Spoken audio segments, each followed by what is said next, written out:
Welcome back to the Blue Door Pub Thunderdome for another bowl with Andy Carlson, Minnesota 87, the best daily podcast, show about everything and nothing, coming right at your ass 5 days a week. I almost said 7. It's too much work even for me. No, I can't do it 7. Yeah. Sitting shotgun is Michael Rand. Follow him on Twitter at Randball, except you already do. I mean, no. No. You are a known Twitter commodity. A known associate. Known associates. Yeah. Tell a friend, spread the word, iTunes, Stitcher, iHeartRadio, and all that other good stuff. But Mike, thanks for sitting in. Yeah. Give me good. Now, what's the etymology of Randball? How'd that get started? It's a good question. So I've been doing like page 2 at the Star Tribune for a while now. Mm-hmm. And there was like a point where it was like 2000, I think it was 2006 maybe, which is forever ago in internet time, right? Yeah. That's a long time ago. In a lot of things, in music, in sports, things were a lot different back then. But I think it was like right after Deadspin kind of got going, and before Hulk Hogan owned him. Before that happened, and I decided I should probably be doing a blog as well. So we just kind of set out to figure out what that would be. Mm-hmm. Didn't really know exactly what I was doing. Actually, one of the just a former coworker of mine came up with the name Randball, which is just a stupid name, right? It's just my name plus ball. Well, it's just like every coach is like, oh, it's Bucky Ball, it's Denny Ball, it's blah, blah, blah. Randball. It's Randball. It's like a sport. It's a sport unto itself. I wanted to call it the sports hole. I don't even know like how my life would be different if I had called it that. There'd be too many ways, actually. It's like the dirtiest strip club that's got like 8 TVs. Yeah. And like really bad wings. It's near Wisconsin Dells. Near Wisconsin Dells. I know what you're talking about. Yeah. But yeah, actually the blog started a little over 10 years ago. It was like December of 2006. And then, of course, Twitter came along at a certain point, and that kind of became my Twitter identity as well. How long did you wait? Because Twitter came out like 09? 08, 09, yeah. I can't really remember how early of an adopter I was. I want to say it was probably like kind of on the early side, but it's probably like 2010 maybe when I joined. Mm-hmm. I probably it even says, I think, like joined. Yeah. I haven't looked at that for a long time. I know that I've tweeted like 60 or 70,000 times, which is that few. That's kind of upsetting, isn't it? When you think about that, like if you think about like 140, not every tweet is 140 characters, right? But like say the average tweet is maybe like 20 words. So we could probably safely say that, right? 20 words per tweet, roughly. If you've tweeted 60,000 times at 20 words per tweet, you've tweeted more than 1 million words. Wow. You've written like novels. I feel like we should be stoned right now, man. You've written like Twitter novels. Instead, we're just at the Blue Door. Yeah. Well, I've tweeted 93,100 times. That's a lot. So that's a lot. So that's a Stephen King novel. Making up for lost time. Yeah. When did you join? August 2013. Oh man, so you got right in. And I'm just a baby. Yeah. Yeah. Speaking of babies, we both have babies. We do. And we talked about sleep being a precious commodity. Our friends, oh my gosh. Our friends over at Lisa Sleep. Hey, you don't have a Lisa mattress. They can help you out. Ship right to your door. High quality foam. Foam is the way to go. Because remember, old school mattresses. It's not that they're heavy, just that they're awkward. Right. So it was like me in middle school. But prices way below the big box stores. 100 nights to return free of charge. No questions asked. Well, maybe if you. No questions asked. Made right here in the USA. Low price, high quality in the USA. How can you go wrong? Plus, for every 10 mattresses they sell, they donate 1 to a homeless shelter, so they'll just deliver it to U.S. Bank Stadium. I'd love to see. What questions they did ask if they were allowed to ask questions. Like, what was it about the mattress that?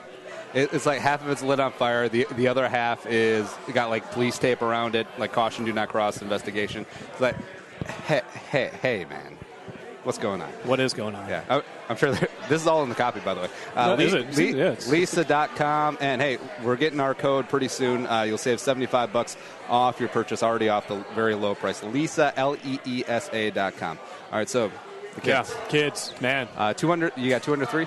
Yeah, my first daughter just turned 3 end of March, and then I've got another little girl who will be 6 months later this week. So, yeah. Adorable, by the way. They are adorable. Props. Take that for the Thank wife. you. Yes. Thank you. That's what I always say about my kid, except my kid pretty aggressively takes after me.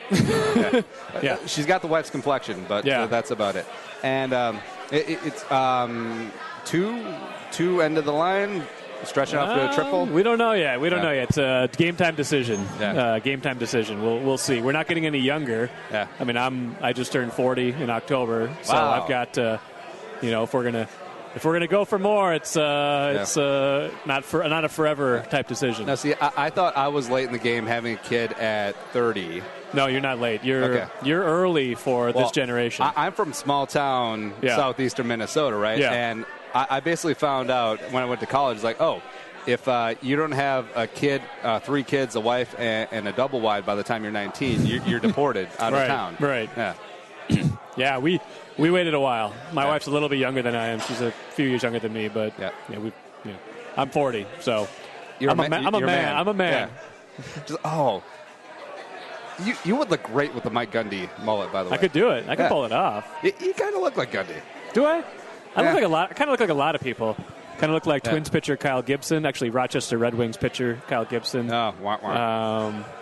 Who else? There's been others along the way that I've been compared to favorably. Now, if you ever got into crime, like if you took it up as a hobby, little part-time start, but then eventually chase the dream, you could get away. You wouldn't even have to wear a mask because you look you look like the direct median. Yeah, the everyman. Everyman. I'm the everyman. I'm the composite sketch. Yeah. Then they arrest the wrong guy. Yeah. You're like, Yeah. All right. So let's get into the story. So where'd you grow up? Where'd you go to school? How'd you get to where you are today? I grew up in Grand Forks, North Dakota. I was actually born in New York City, but Mom moved back to Grand Forks when I was less than a year old, and that's where I was raised until I was almost 18. Then I shipped off to Minneapolis. And, so like 2-year-old Randball is at the Grand Forks Brugers and Bagels. Like, you call this a bagel? You think we had Brugers back then? Man, we had nothing. We had nothing in Grand Forks for the longest time. Like Hardee's was exciting. Yeah. Are they a sponsor? Not yet. Okay. Well, they could be. The Grand Forks Hardee's. But I went to a Grand Forks Central High School. Generally tried to stay out of trouble, but succeeded mostly. Came down to Minneapolis for college at the U of M. Graduated high school in '94. Spent 5 glorious years at the University of Minnesota. Extra senior year. No, I'm with you. Your second junior year. You want to kind of it's a feeling out process, like a redshirt year. If the athletes get 5 years, why can't the civilians get 5 years? Or Evan Eschmeyer from Northwestern. Remember that jabroni? He played like 8 years. Yeah. Yeah, it was pretty nuts. Yeah, he was great. Except, did you get the feeling, too, like when you're the 5th-year senior, that maybe it's time to go? Like you or I now, like went down to a college bar in like an Ed Hardy shirt and then just kind of like, all right, I got to get out of here. That's the 5th-year senior feeling. Yeah, well, we could just do that. We could still do that. I mean, there's time. I mean, it is relatively early on Monday. I don't want you to put that idea down too soon. We're workshopping it still. I mean, there's no bad ideas. This is a safe space. Whiteboarding it. Came to school at the U of M. I was set to take an internship. I worked at the Minnesota Daily my whole college life. Was set to take an internship in the summer of '98 at the Appleton Post Crescent in Appleton, Wisconsin, where I would have had to cover Packers training camp, which would have just been a nightmare scenario when you think about it. So, backtracking a little bit, you grew up Vikings fan? Yeah, I did. Yeah, most people in North Dakota, because we don't have our own teams, are Vikings fans. Yeah. So in '98, obviously, Packers were coming off Super Bowl, I believe, in '97. Super Bowl appearance, I believe. Yeah, they lost to Denver, yes. They'd won the year before that, I think. Either the year before or 2 years. I can't remember if it was 2 years in a row. So they were hot right then. Yeah. But obviously '98 became the big deal with Randy Moss. But right when it was like 2 weeks before the internship was about to start, there was a temporary opening at the Star Tribune that I got. And it was in the sports department. It lasted about 8 months. Yep. And this was kind of my foot in the door, and I refused to leave ever since then. Yeah, it's weird how that works out. Yeah. So besides Sid, who's omnipresent, emeritus, like 3 times over. He's 97 years old. Wow. It's amazing. Yeah. Like he was and old. He still kicks ass. He was old when I started. Like everyone was like, here's the old columnist who's like in his late 70s. All right, so who else is there back in the day in sports? Royce was there. Yep. Love Royce. He's pretty much my favorite. Mm-hmm. Let's see. Kent Youngblood was there. He was covering the Vikings at the time. Jerry Zagota was there. Yep. Barrero there? Barrero was there. Yep, Barrero was a columnist. Don Banks. What? Yeah, Don Banks. I did not know that. Don Banks worked at the Pioneer Press for a while, but also worked at the Star Tribune. Yeah. Who else was there? I kind of go back a ways. Mm-hmm. Let's see. Lavelle started right around the time I did. Lavelle, our Twins writer. Did he have hair back then? He did. Wow. He did. He had more hair than he. He did.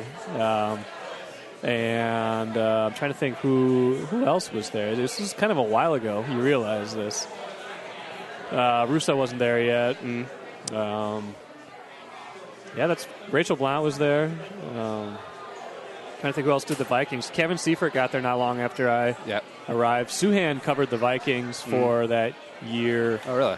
When in '98, it was kind of a 3-man team. Him and Kevin. Kevin came in kind of halfway through the year because we lost a writer, and Kent Youngblood was a third. So that was the crew that covered the crushing Atlanta Falcons game. Where were you during that game? Funny thing is, I had season tickets with a friend that year. Yep. But because I ended up getting this job, part of my role on Vikings games was to be in the office, kind of like writing up like the play of the game type chart that we had in the paper. So I was like sitting in like this, crappy room watching the game on we didn't have like high def back. This is '98, remember? So I was just watching on this crappy TV. A 13-inch Zenith that still weighed 85 pounds somehow. And just infuriated that I didn't get to go to the game in which the Vikings were going to go to the Super Bowl. Yep. And then ended up being very excited to not have been there because that would have been a sad place to be. Yeah. I can imagine. Oh, you were like the social media intern before there was such a role. Kind of. More or less. It was kind of like that. It was kind of the testing out the waters, right? I was the guinea pig for blogging and social media and all that stuff. But I've actually been there for my first byline in the Star Tribune. We're coming up on 19 years in a couple months here. That makes me feel super old. Are you going to have a big party for 20? I don't know. Should we? I don't know what I should do. See, my favorite joke about like work anniversaries or like production anniversaries is if it's 20, roll out a cake that says 13 and be like, it's 20. It's like, fool, you only been good for 13. Yeah, that's about it too. It was like it's only been really memorable for 12, 13 years, but I got. I was going to do like a big blogiversary because that was like 10 years in December. But then it got nudged right up against the birth of our second daughter, and it just never happened. It gets busy when it's winter and you have 2 little kids, and it's hard to make extravagant blog parties happen. It's not a priority. Let me put it that way. It's not a priority. Even in the heyday of blogging, which may have been like 10 years ago, around like Friendster, MySpace time. Yeah. I don't think there was like a blog of celebration time. We used to do blog meetups all the time for Randball. We called them redactulars, and we would meet up at just random places and watch Vikings games. We watched you must have been 2007. We went to a bowling alley in St. Louis Park and watched a game. The Vikings didn't end up making the playoffs that year, but they needed to win that Monday night game to stay in the playoff race, and I might have embarrassed myself with my ramblings about Tavares Jackson, and that might have been overserved that night. Were you high? Not my fault. Were you high on him coming in, or completely? I don't know. Anytime a quarterback comes in, right, you have a certain amount of natural, even if it's not optimism, it's hope, right? Like, you draft a quarterback. You know, he wasn't a first-round pick. He was a second-round pick. They traded up to get him quite a bit. I believe they gave up, like, their own second-rounder plus a third and a fourth or something like that to get him. And so you're like, okay, here we go. This is it. They haven't had a franchise quarterback since Dante went down. This is obviously the replacement. They, somehow glued it together in 2005 and went 9-7 with the ghost of Brad Johnson and a lot of special teams touchdowns. It was a weird year. Yeah, my favorite thing is looking at trade compensation back in the day. Yeah. Like, After Brad Johnson. Yeah, Brad Johnson traded Washington the first time, for a first, second, and third. Yeah, I mean, what? Yeah. Like, Brad Johnson, just a guy. And it's not like there's inflation or anything with draft picks. It's like, well, we traded Brad Johnson for that. We only gave him first and conditional fourth for Bradford. Right. Okay. Hey, yeah. I mean, and the thing you do forget about Johnson, though, is he was pretty good. He was the starter in '98 until he got hurt. And then Cunningham just kind of came in, and you forgot about Brad Johnson. But he would have probably had a ridiculously good year that year, too, if he had all those guys to throw to. I remember the most 90s picture I can remember is Brad Johnson in the walking boot because he had, like, broke his ankle or something like that. Sure. And he had the Vikings XXL, property of shirt, which was all the rage back then, tucked into the shorts. And he had the clip-on belt phone. Oh, that sounds glorious. I'm pretty sure he had the middle part, too. So, like, that is he always had a middle part. Always that had a is the middle most part. 90s thing I could possibly think of. Yeah. Like, only thing that would top it if he was wearing Zubaz. He might have been. Yeah. You don't know. Wait, I mean, if he wasn't, he wanted to be. Yeah. I had Zubaz shorts. Back in the day. Yeah. Man. They were high fashion. I'm trying to think of all the great 90s stuff because, I'm a businessman and I understand that nostalgia is a really big thing that sells. I'm like, man, if we can just bring back like bum equipment or Rude Dog. Yeah. Or Hypercolor. Or British Knights. Do you remember those? BK? Yeah. The shoes they always gave away on Nickelodeon. Yeah. Except you could never buy in stores because no one wanted to sell them. If you're looking for any nostalgia about Starberry shoes, I still have my pair. Wow. Yeah, I actually use them. I wear them every time I play basketball. Do you eat Vaseline while you're lacing them up? No, I don't. But they were $10. I got them at what was the place that sold them? Was it called? I don't know. There's a place that sold them exclusively. They were $10. Randomly, and I hate giving this jabroni the time of day, but so LaVar Ball and his brood of children, who I'm sure are very nice people despite their father, selling the $500 shoe. Yeah. I get that it's trying to make a statement and it's accomplishing what he's trying to do. Yeah. But that's pretty, like, I'm pissed that Jordan sells $200 shoes, right? Sure. And I really respect guys like Hakeem Olajuwon. Like, he always went with Spalding because he wanted kids to be able to afford his shoes. Because remember, they're like $20 back in the day. Yeah. And they're a good shoe. Yeah. And I love Hakeem Olajuwon. Yeah. But your thoughts on the marketing machine that is LaVar Ball? It's interesting. I mean, I don't know. I get uncomfortable with it. I wonder how much of the criticism that they get is how much of there's a racial component to that, and how this would be treated if it was a white family. Well, if it was a white family, that wouldn't be good enough. Because, I mean, look at the Plumlee brothers. No. They get the Plumlee shoe. The Plumlee shoe. No. It's an interesting phenomenon. I mean, I don't know if he's helping, hurting. They're a known commodity. He's a good player too. I mean, he can play. He's good. He's going to play in the NBA, and at a certain point, none of this is going to matter. He's going to stand on his own merit. But like, as a sort of surface fan with the Wolves, if the Wolves didn't have Rubio and they got like second or third in the lottery, whatever, I'd be all down for drafting that kid and bringing the crazy dad in, just to make the sports writers' lives easier. Yeah, I mean, we're not gonna have all the characters we've always had forever. We got to recycle and refresh. Yep. And he'd be good here.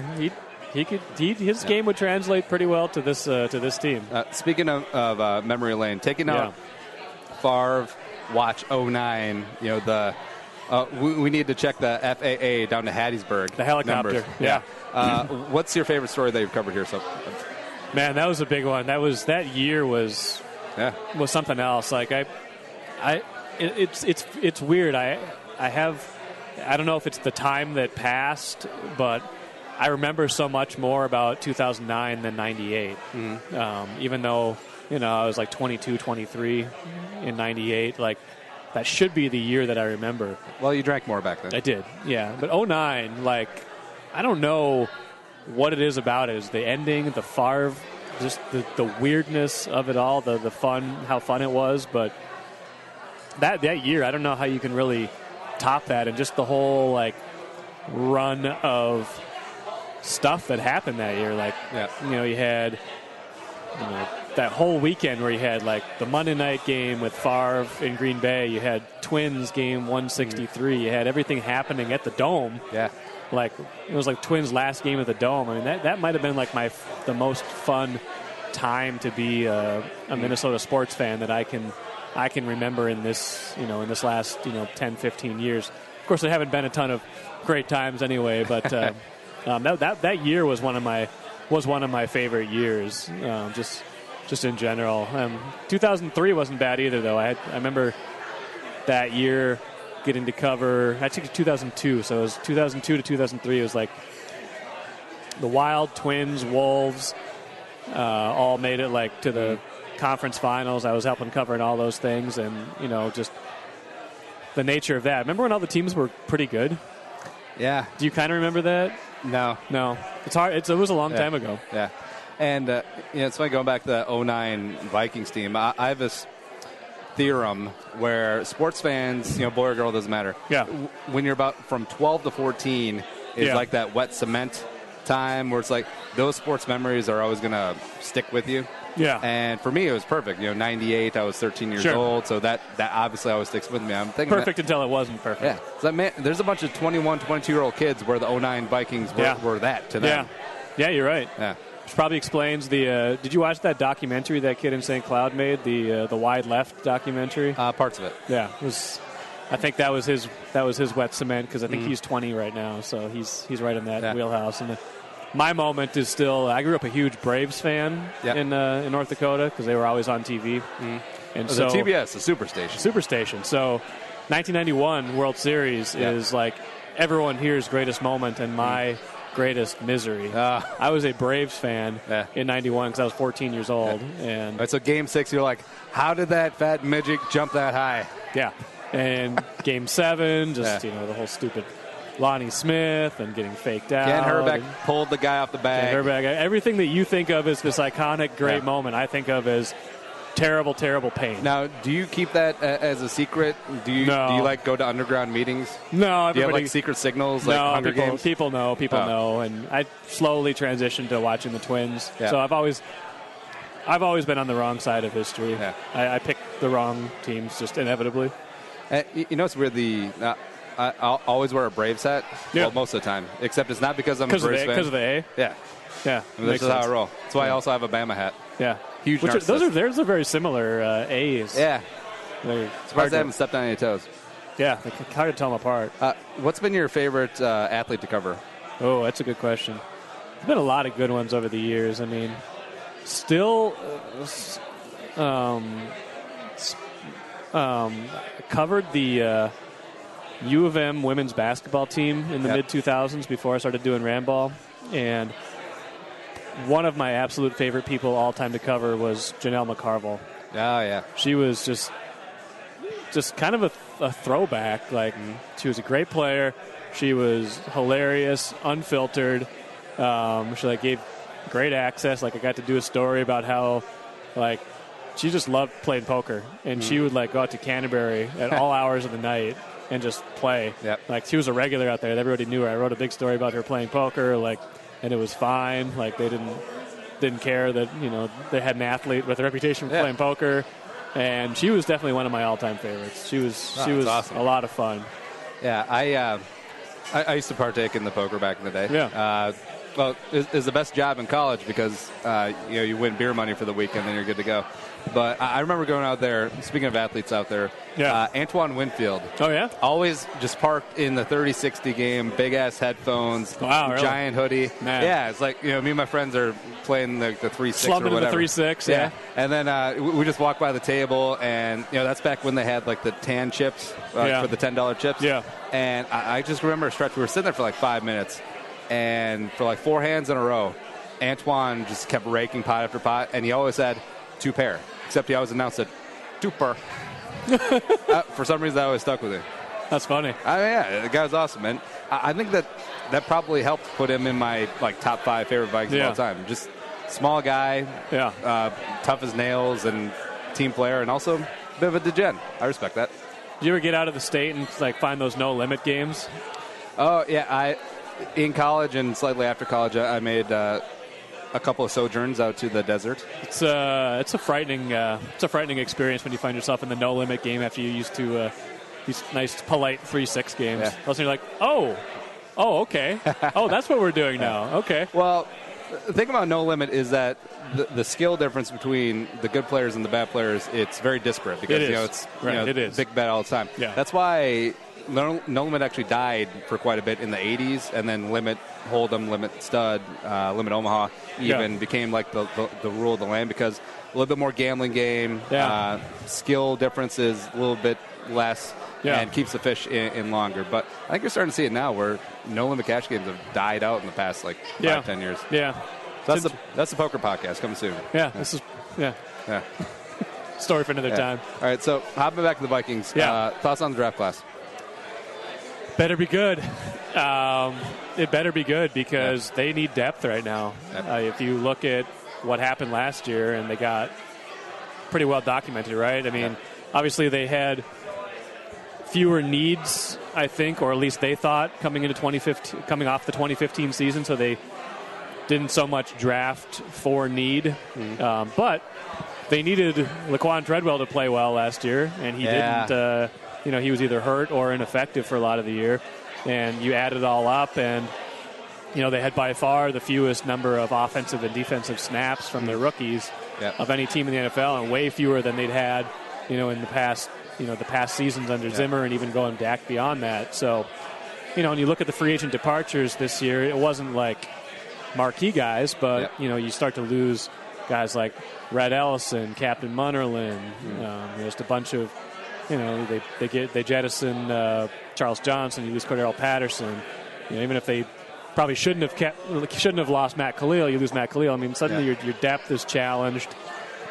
And between last year's draft class and this year's draft class, they need these guys to they need a lot of things to go right. You think Spielman's on the hot seat? As far as losing his job, I don't think so, because I think the Wilfs like him a lot. I don't know if he and Zimmer are tied together in a certain way or not. I mean, this is, that was his hand-picked coach. I think it's an important year for both of them. Just because of the way 2016 played out. Both in terms of, starting 5-0, finishing 8-8, but also which is hard to do. It is hard to do, but it's also just in terms of like some of the weird stuff that happened. I mean, some of it beyond their control. I mean, the Bridgewater injury, like you can't do anything about that. That's just bad, terrible luck. It's unfortunate for everybody involved. Oh, dive into that real quick. Where were you when you got the news? I was in the office actually, and so we're just like.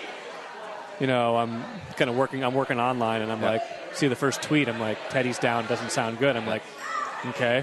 Who did the Strib have out there? I think Wenzel is out there. Okay. Sherry Gross is out there for video. She shot the ambulance coming. I'm like, okay, there's reports of ambulance coming. This isn't good. I'm like, uh-oh. We're all of a sudden we're just cranking on what's going on. Funny you mentioned Sherry. I think because I came into it late. I forget what I was doing. I was doing something. But the first was one of Sherry's, and it's like, Tay Bridgewater being taken to Hennepin County. I was like, wait, wait, why? Did he? Yeah, what happened? Yeah, so that was just a crazy story. That was like one of those, when you work online, it's one of those all in, what are we doing? Like throwing everything we can at the Bridgewater story and, the news story, the supplemental story, the trying to figure out the video, the everything. So that was crazy. And with that story, you want to get as much detail as possible. Yeah. Not for clicks or anything, but for just good journalism. Yeah, for clarity. Yeah. Yeah. And I don't know, something that I still go back and forth on, getting the 911 tapes. I understand that's accessible to the public. Yeah. It did seem a little TMZ to me, but I was like, I get it. I understand that people need to know what all is going on, but it's like, Yeah, for some reason, it still sticks with me. It is kind of weird. I think if there's a news value to it, it's just kind of like trying to understand the urgency of the moment and. That as bad as it was, it could have been worse. Like, they responded quickly and, could have lost his leg maybe. That's how serious it was. So, but 2016 was so weird. A lot of weird things happened, but, I think Zimmer would tell you he could have done things differently. So I think, going into this year, it's important for them to, to have, not only to have a better showing on the field to kind of get that momentum back where you thought it was, but also, the bunch of draft picks have the chance to play. Elflein's got a chance to play. Dalvin Cook. I mean, I don't know when Latavius Murray is going to be ready to play. Honestly, you bring in a guy who, anytime they say he should be ready by the start of training camp, my red flags immediately are like, this is something that could go into the season. Like, you just don't know.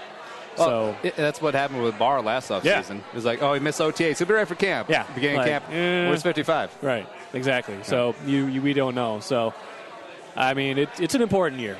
Hot seat's the wrong word, but it's an important year for a lot of players and people higher up. All right, a couple rapid-fire Vikings questions. Does Teddy Bridgewater ever start another game for the Minnesota Vikings? Yes. Ooh, this season or next season? Next season. Does Sam Bradford get a long-term extension to stay here in Minnesota past the season? No. Oh, I don't think so. I think I don't know. It's a hard. They're in this weird, impossible quarterback situation, right? Yeah. Where they like Bradford a lot. Obviously, they like what he did last year. Zimmer absolutely loves Teddy Bridgewater. Yeah. And I think they're going to give him every opportunity. So I think they might, as risky as this is, let this thing get deeper and see how the season plays out, which would be kind of crazy, right? Yeah. Like, what if Bridgewater has a setback and all of a sudden he's not ever going to play again? And what if Bradford says, you guys didn't commit to me, screw you, I'm going to go sign somewhere else. Like, you're basically back to 2011 or 2014 all over again where you need to draft a quarterback. Downald for Darnold. Yeah, exactly. Or Josh Allen is supposed to have a whip. Exactly. Yeah, who knows? But, I still feel like the franchise is invested in Bridgewater emotionally. Yeah. If not 50-year option-wise. I feel like, because like a month ago, I could easily see a scenario where they end up with neither of them in 2018, right? Yeah. Like, Teddy's fifth-year option isn't picked up. He goes somewhere else. Bradford's like, hey, screw you guys. You still have I want stability. I'm going to go cash Give me in. a long-term deal or give me the franchise tag, Right. and I won't sign the franchise tag. You'll have to trade me somewhere. Right. So I could have saw that. Now, it almost seems likely that they're both here in 2018. If Teddy's contract holds, depending on how that language. Right. Even the best legal minds can't read a simple paragraph, which is funny to me. And then it doesn't stop PFT from spending a lot of time on it, though. Yeah. Well, it's weird because I'm not a great legal mind, but every time I read it, it's like, it is 6 games. So if he's on the pup to start, he's done, right? But now it's like, no, it might have to be the year. I don't know. Yeah. But because then you franchise Bradford, and then you have another runoff. Thank you. Yeah. I don't know. I don't know what's going to happen. It's very Vikings-esque, though, to have a completely messed up quarterback situation. Yeah, absolutely. That's pretty much their whole story. But we just got some deliciousness here delivered here at the Blue Door Pub, so we're right back with more Randball. Also, I got to ask you about Randball stew. Oh, yeah. We'll get it. All right.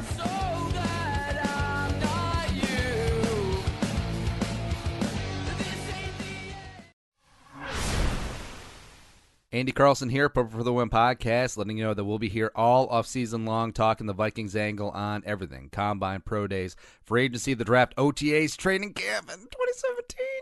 Baby. Get the show on 1500 ESPN, Podcast One, and the Podcast One app.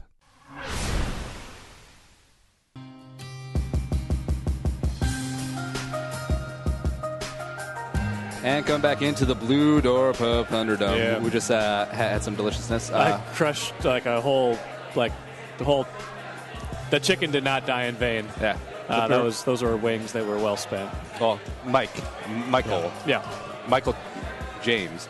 I assume her middle name is James. No. 8. That's wrong. 8 baby chickens died. Yeah, for those. I ate a bones. lot of wings. The maple bacon bourbon wings, kind of one of my favorite things because there's a Blue Door like 3 blocks from my house. Yep. That's not the one you record at. The Longfellow one. Yeah, the Longfellow one. I love that one because it's in a positive correlation to Lambeau Field. It's in the middle of a neighborhood, just comes out of nowhere. Yeah, like, bam, there it is. Speaking of Lambeau Field, I got a great Lambeau Field story. Okay. I've only been to one game ever at Lambeau Field. Yeah. This was 2 Novembers ago, November 2015. Yep. Some friends of mine, a bunch of Packers friends were like, okay, you got to go. You got to experience this. I'm like, yeah, you're right. Like, this is a place I should go. Like, it's a great, it's one of these hallowed sports landmarks in the, and so we go.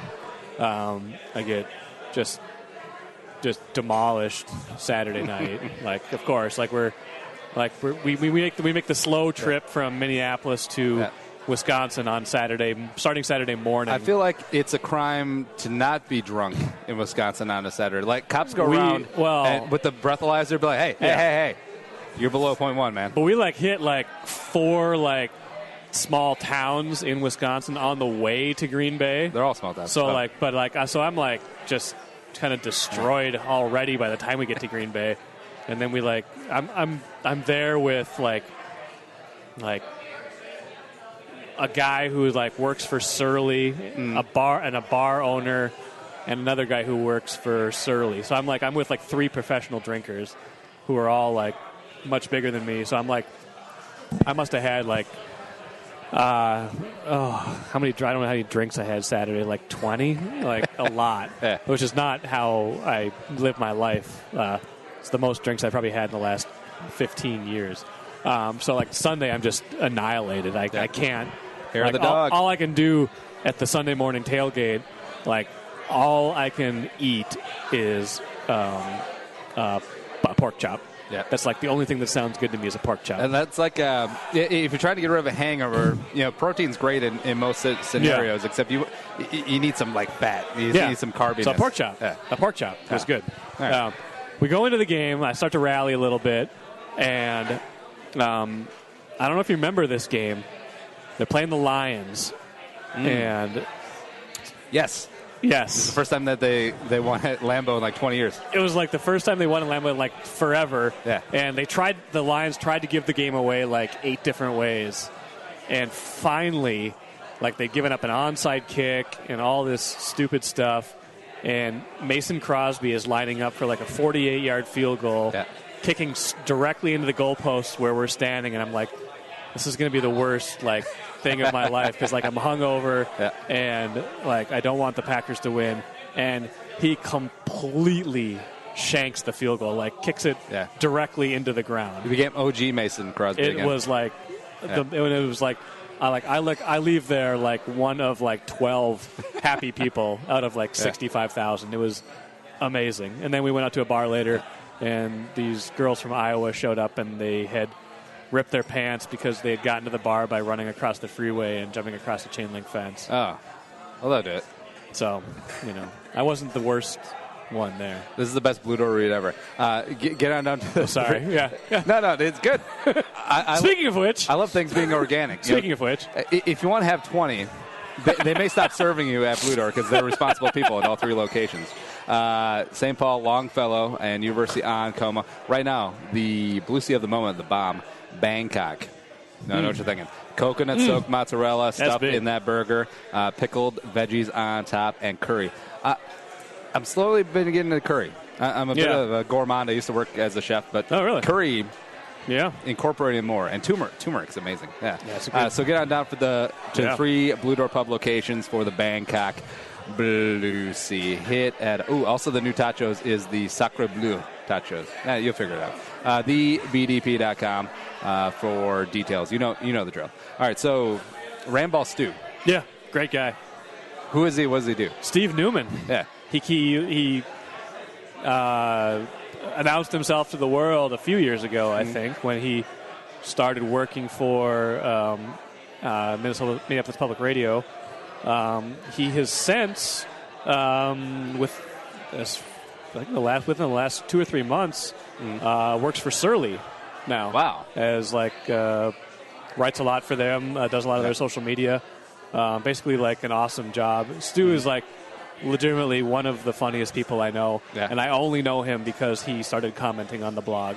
I have like 5 or 10 good friends who I only know because they started commenting on Randball.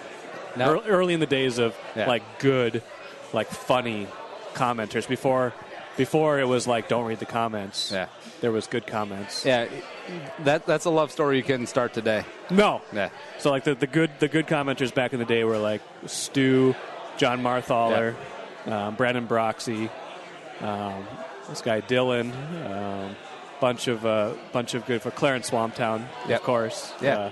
Who we won't reveal his real name, even though I know it. We can't say that because he's a civilian. How you have like probably like a dozen friends that have pseudonyms or aliases. Yeah, which is fine. Yeah, which also will suit my life of crime that you spoke of earlier. Yeah. If I were to turn to that. No, you could have your own Ocean's 11 of people with assumed names. That'd be great. Yeah. Like although Ocean's Randball. I want to see the realistic Ocean's 11 where Danny just kills everyone at the end and keeps all the money. Because that's what would happen. I don't want that to be my movie, though. I want my movie to be it would really, all the Randball commenters do good. Ocean's 12 would really be pretty shitty, though. But what can you do? Yeah. Well, they got to Ocean's 13, didn't they? Yeah, Ocean's 13, very underrated. Like, was it? I mean, I love it. It wasn't bad. I watched, like, when those come on, those are kind of like the, hey, I'll just watch it kind of things if they come on. Well, also, what's happening, they have Ocean's 8 coming out. Oh, is it a prequel? I don't know if it's a prequel or like a sequel, but Sandra Bullock is Danny Ocean's sister. They have their own crew of all females. And so I think it's going to be a great movie. You're making this up. No, this is legit. No, guys, don't believe any of this. He just made all of this legit. Up. This sounds made up. Except, here's my word. Like, it's going to be a great movie.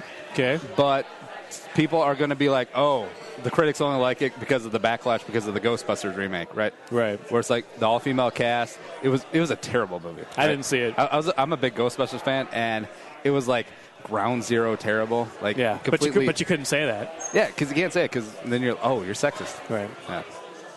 Yeah. But you're not. I can tell. Well, so anyway, moving on to something happier.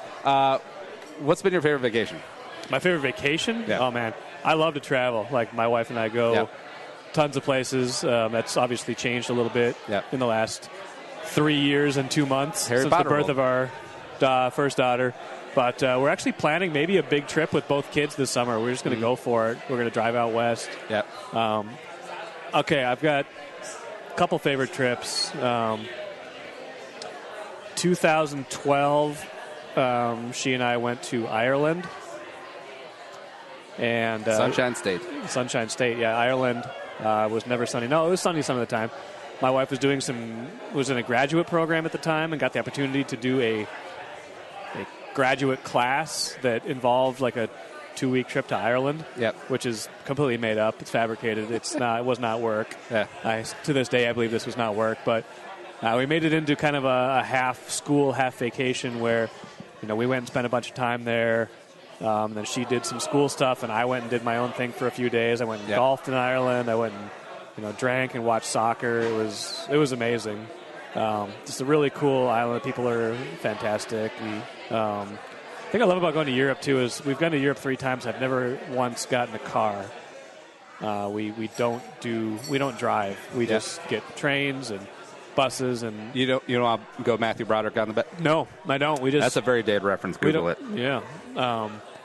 So that's one of my favorite trips. The other favorite trip was a driving trip we took in 2011 where the impetus of it was we had a wedding to go to in Montana. But in order to get to Montana, we drove out to Lake Tahoe, San Francisco. Wow. It's an indirect route. And we spent some time in wine country. Drove up to Portland, did a half marathon at Crater Lake in Oregon. Went to Coeur d'Alene, and then eventually to Glacier National Park. Then this wedding, and then home. So that's We like to travel. I could tell you, if this was a travel podcast, I could fill up your entire podcast with my favorite That was Amelia's episode. It was, yeah I'm sure it was. I also love following her travels. Like, what does a travel writer do on vacation? Oh, no, travel. Yeah, she's like, nah, Yeah. And I brought this up with her. Is like, I know the nouveau thing is to travel and wanderlust thing. I never had that gene. I was really weird because a bunch of my college friends, like, I'm taking a break year in between grad school or working at the dad's firm. Like, I'm going to go backpack Europe and stay in a bunch of hostels and try not to get hosteled from the movie and things. Like, they never really appealed to me. No. Like, I'm kind of a homebody at nature. I prefer just to sit around as long as I get internet I can work. That's like, whatever. I definitely have that wanderlust. Maybe not for the full year off, but I do like to travel. I love going west. I just like the open spaces, the dry air. Something about it. I like it out there. Yeah. Although when I do travel, like the wife likes to travel. Like her big dream is to do European trip. Do it. See Rome. See. Italy, separate trip, go see Scotland, because why shouldn't Andy pay for 2 trips? It's you can do your accent, too.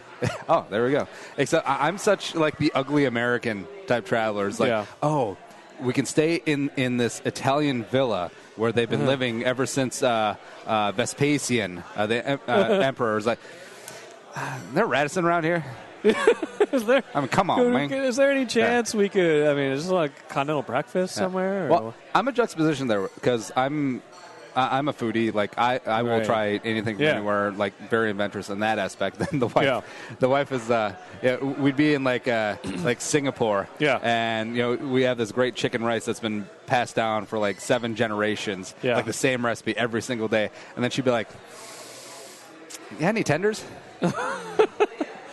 Well, we have our own challenges when we travel because I'm gluten free, as you know. I haven't been for forever, but for a few years. And my wife is a vegetarian, has been since I've known her, which has been 15 years. So when we traveled in Italy in 2003, we went to this seafood restaurant. That wasn't a seafood restaurant, it was an Italian restaurant where I got like this pasta dish that I still remember to this day.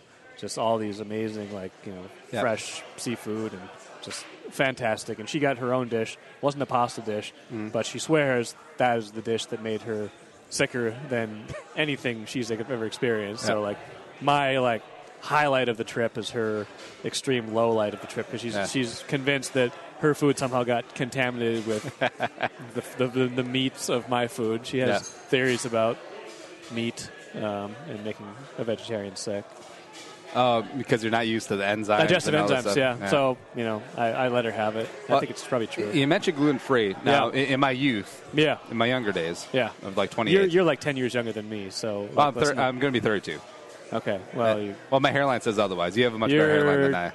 9 years younger than like Custer's sounding retreats around the peaks here, but not up top. I'm 40. I'm a man, as we established. Yeah, and with the whole gluten-free thing, initially I was like, domestico, it's like, if you don't have celiac, what's really the point? Right. But the wife and I sort of, not even like as a choice, have just sort of drifted that way as I drink a beautiful Pilsner here. Yeah, that's not gluten-free. Yeah. Pretty sure. Yeah, but that's basically the only gluten that I eat or drink throughout the week. Not like as a conscious choice, but I just noticed that I feel better. Yeah. The plumbing works a little bit better. You know what I mean? Yeah, and I've lost a good chunk of weight. So I mean, win-win-win. Yeah, I mean, if you go gluten-free, you're probably eating fewer carbs just naturally, and you're probably making.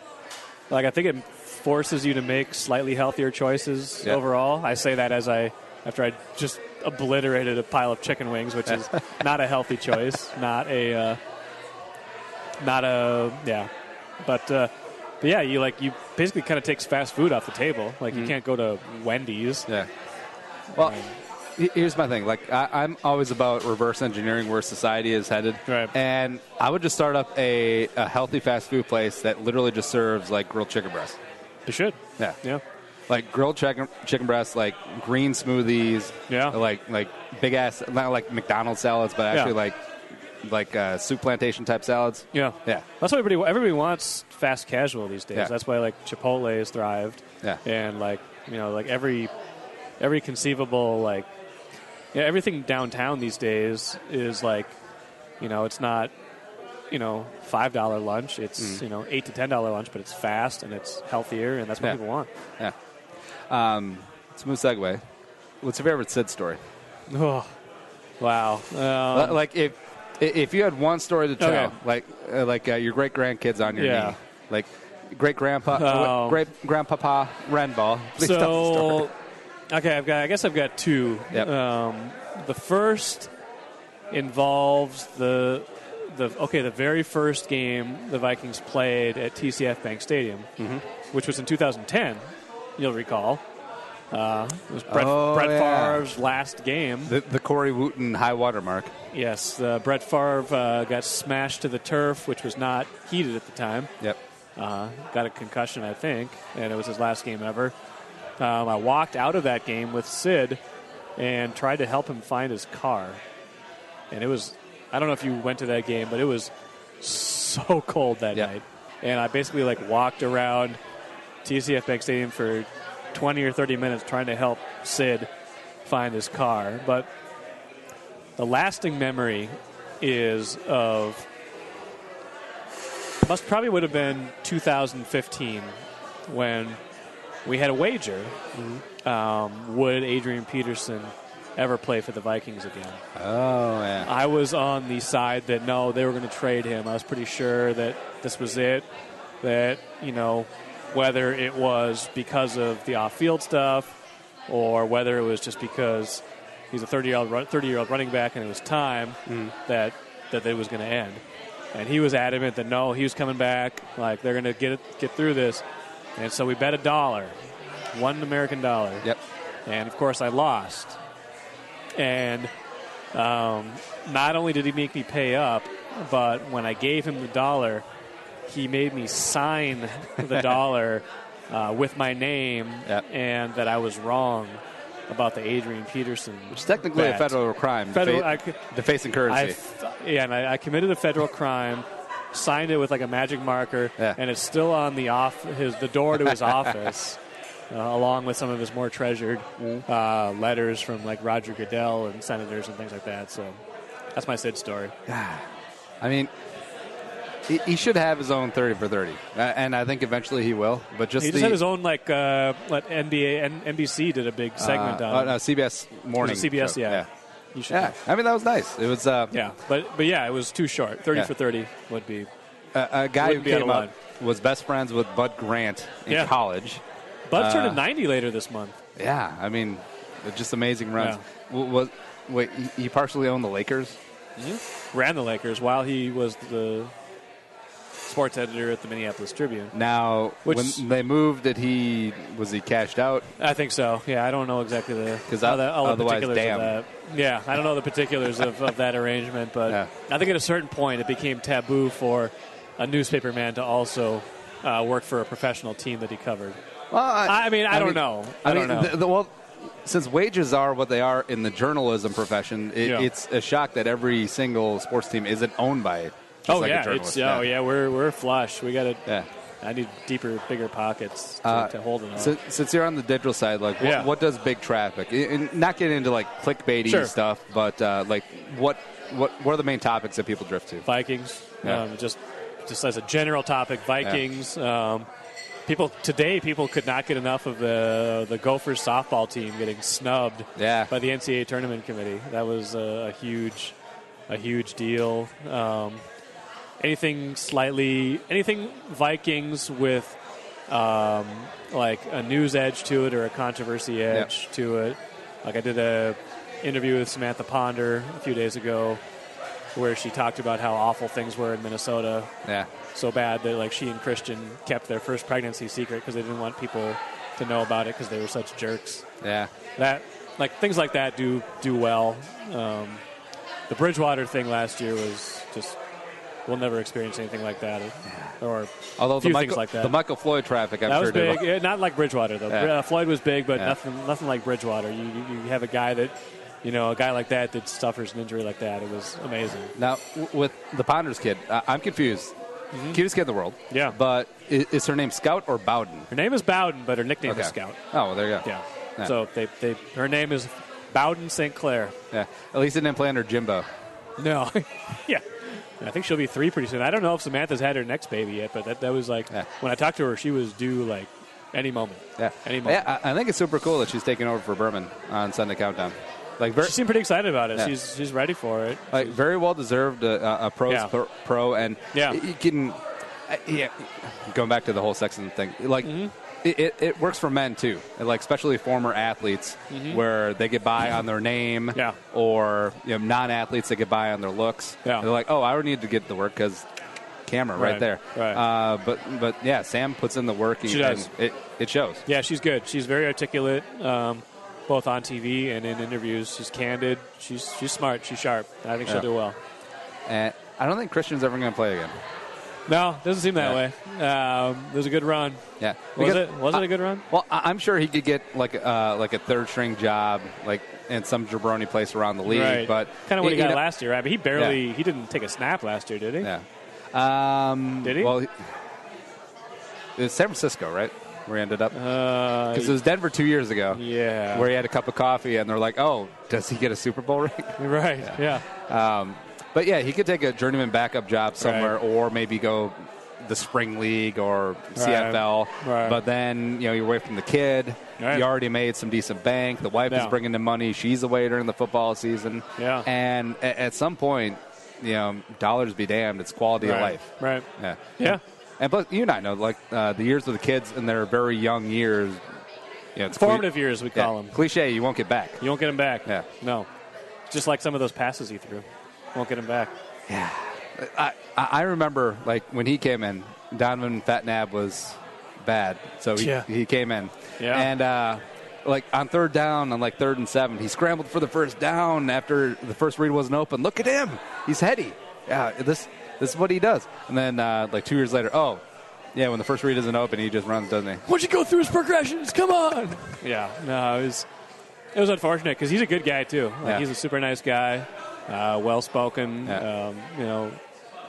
Anybody who had any personal quibbles with those guys was off base because they were awesome people, but just didn't work out. Well, sports fandom, it's weird. Short for fanatics, it is very weird. It's weird. Like, I am all for giving a guy as much as his play on the field I think deserves. that's fair, and that comes with the territory, I think. But the people who bring in the family or the kids or what they do off the field, if it doesn't directly correlate to their ability on the field, that's a little far. And Twitter's such a weird place, too, because you can, like, directly communicate, like, hey, at CPonder7, like... Come on, man. Yeah. Hey. Like, and he doesn't have to look at it, but some of that just like gets to you by accident or by you can't.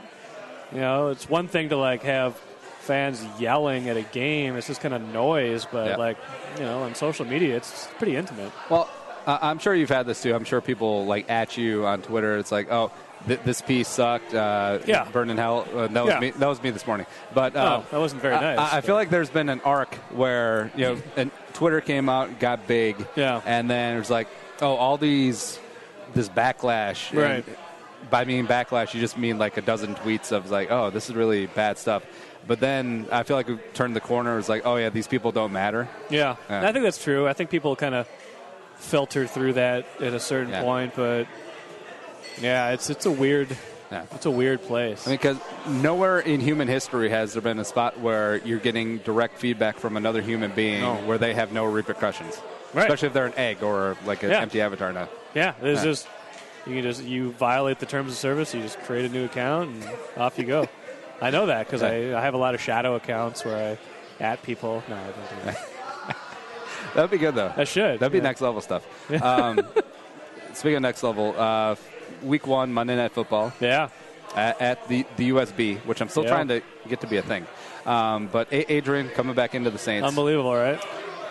Over under 6.5 fantasy points for Peterson. Yeah. 6.5. So that would be what kind of scoring system are Standard. we? So it'd be like a touchdown and change is over. Yeah. Under. Yeah. Yeah.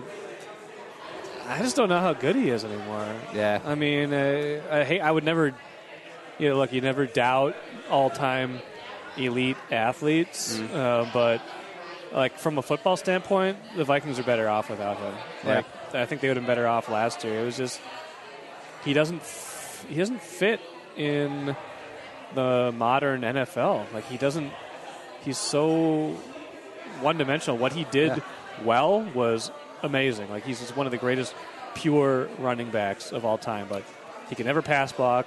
Wasn't a great pass catcher. He had to, on third down, he's kind of a disaster. Yep. He's born 15 years too late. Yeah, like you put him in, plop him into the middle of the 80s or 90s. Yep. He's just amazing, and even for part of his initial run, 2012, you'll never forget what he did. He still carried a team to the playoffs as a running back in 2012, but it's just there's a reason that all those numbers exist about running backs when they hit 30. It's not an accident. Yeah, my favorite anecdote is Sean Alexander went from league MVP to out of the league in 17 games. Yeah, I mean, it's just running back, when it goes, it goes. It goes. It's just like a certain amount of hits, a certain amount of it just happens. Yeah, and I like that Adrian signed with the Saints 2 days after the schedule came out. That was great, right? Yeah, and you try to play it off like, oh, what a coincidence. Well, here's my thing. The rumor was their shopping Mark Ingram. I didn't buy that at all. But so they got Mark Ingram there. He's a serviceable 3-down NFL running back. He's fine. Yeah. They trade up to take Alvin Kamara, more of a scat back third down guy in the second round. I think Adrian might retire after week 1. Think so? I think that might be his big move. Wow. That would be an amazing story. That would be. Yeah. He's just like, I'm done. Yeah. I'm out. Yeah, because Adrian was either going to chase the money, whichever team paid him $5 million he's going to go to, chase a ring. Yeah. But then signing with the Saints for 3 is desperate. It's just that's neither of his goals. He signed with the team that would have him. Yeah. Basically. Yeah.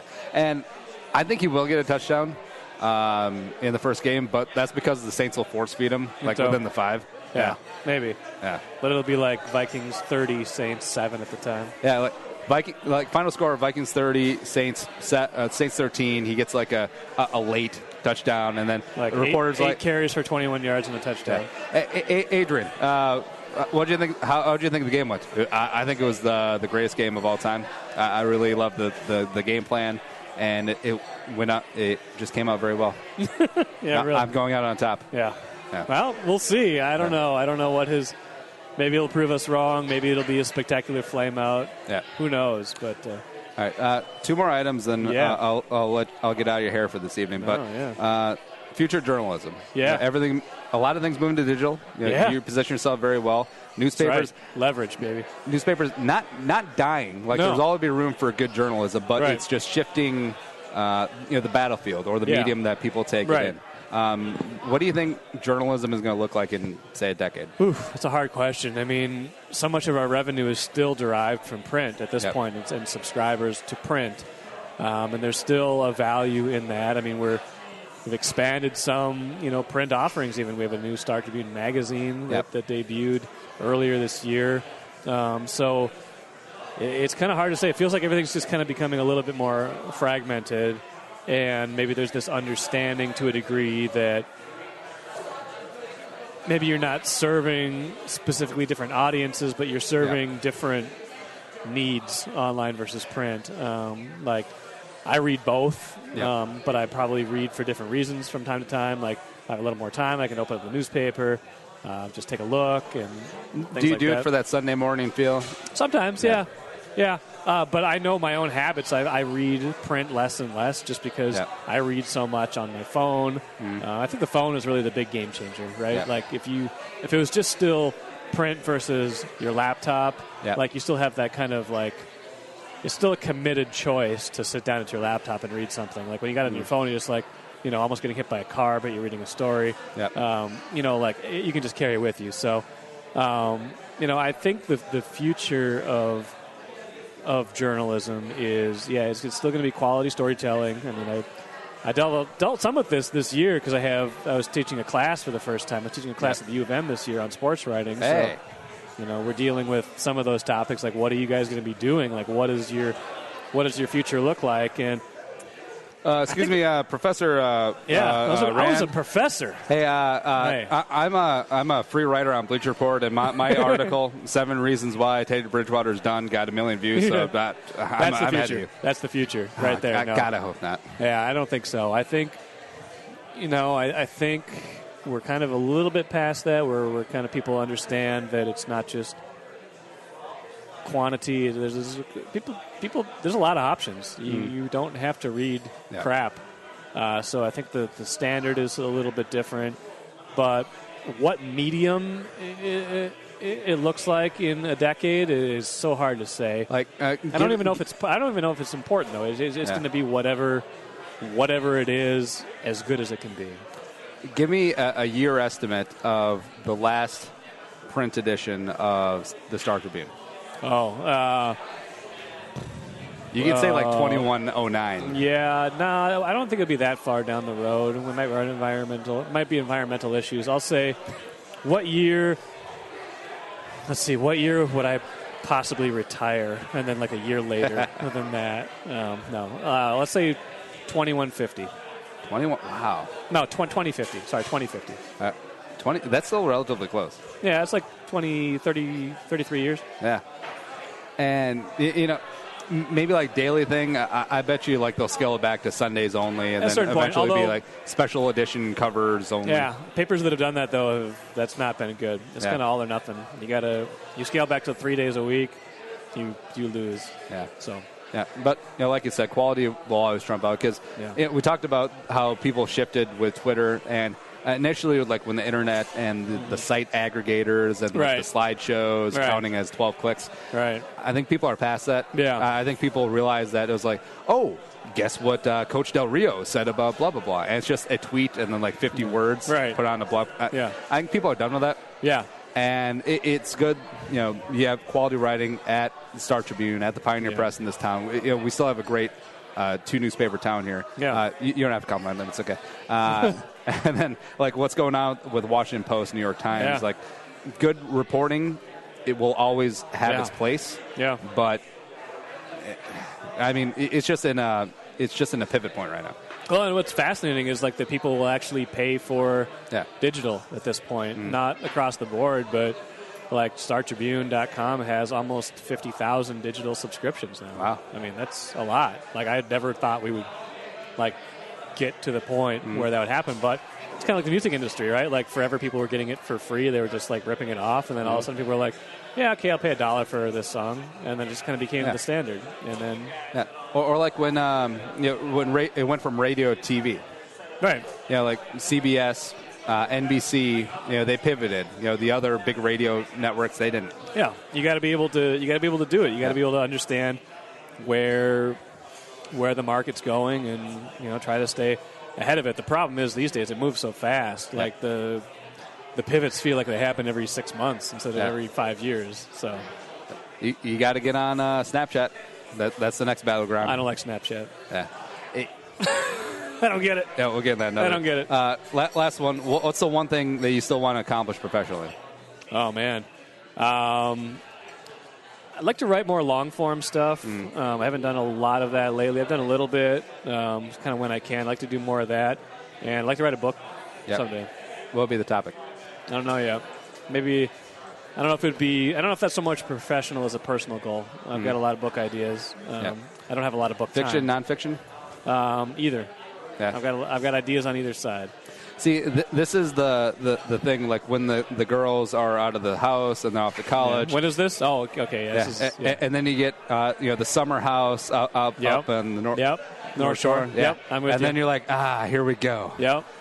And then you sit down because you have to get like the old school typewriter. Sure. That's how it looks. You're still hipster 20 years from now. And then you type the first word, and then bam, heart attack.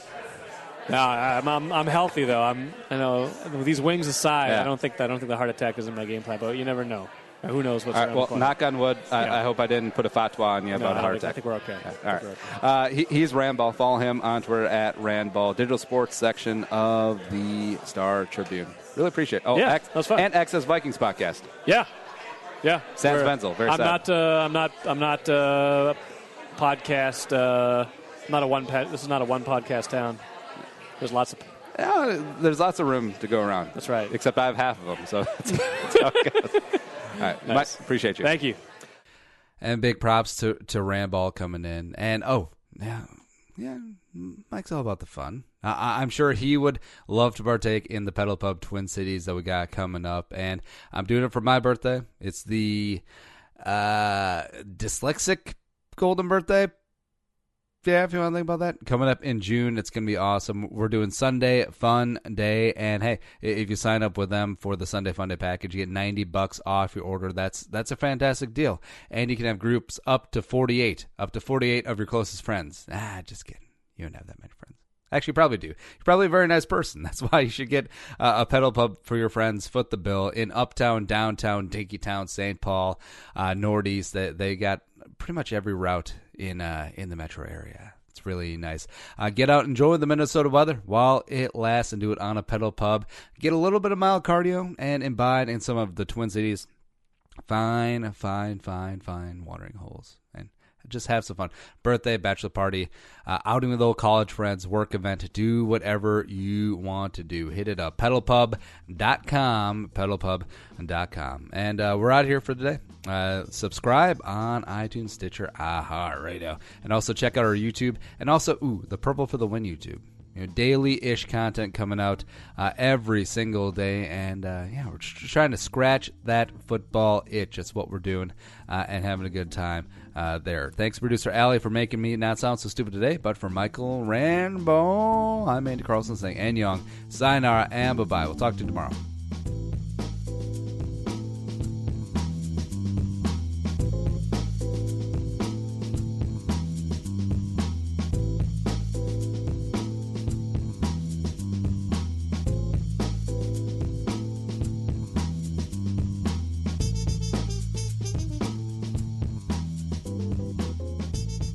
Thanks for listening to Bowl with Andy Carlson, Minnesota's 87th best daily podcast. Download the show on iTunes. Everyone's middle name is Jerome.